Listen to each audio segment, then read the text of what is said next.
اللہ عز و جل نے اس دنیائے آب و گل میں بے شمار مخلوقات کو وجود بخشا، تخلیق فرمایا۔ بڑے سے بڑے جانور کی تخلیق کو دیکھ لیجئے اور چھوٹی سی چھوٹی مخلوق کی تخلیق کو دیکھ لیجئے۔ ہر ایک کو پیدا کرنے والی ذات اللہ عز و جل کی ہے۔ ہاتھی کا خالق بھی وہی اور ایک چیونٹی کا خالق بھی وہی اللہ عز و جل۔ اب ایک ہاتھی کا جسم دیکھ لیجئے، بہت ہی قد آور اس کا جسم۔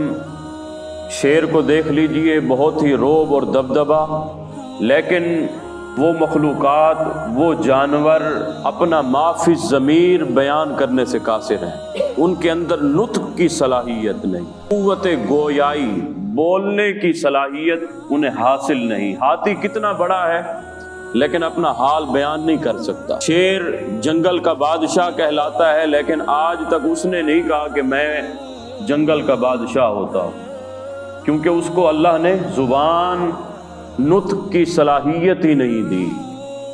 یہ انسان اشرف المخلوقات ہے کہ جس کو اللہ عز و جل نے بیان نطق عطا فرمایا، اس کو قوت گویائی عطا فرمائی۔ انسان کے اشرف ہونے کی ایک وجہ یہ بھی ہے کہ یہ بول سکتا ہے، اس لیے اس کو اللہ عز و جل نے ممتاز بنایا۔ اللہ عز و جل نے اس کو قوت گویائی عطا فرمائی۔ قرآن پاک میں اللہ نے فرمایا الرحمن علم القرآن خلق الانسان علمہ البیان۔